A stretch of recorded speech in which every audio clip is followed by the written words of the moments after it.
शनिवार दिनांक 18 मे रोजी मुंबई गोवा महामार्गावर वाहतूक कोंडीचा सामना करावा लागत आहे। माणगाव बाजारपेठ, निजामपूर रोड, मोरबा रोड पूर्णतः वाहतूक कोंडी झाली आहे।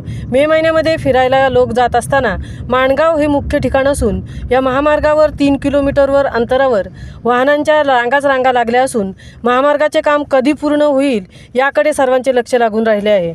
ऐन उष्णतापाच्या कडाक्यामध्ये फिरायला जाणाऱ्या पर्यटकांना या वाहतूक कोंडीचा सामना करावा लागत आहे। त्याचबरोबर ट्रॅफिक पोलिसांची दमछाक होत आहे। मुंबईसह दीपक दपके, माणगाव।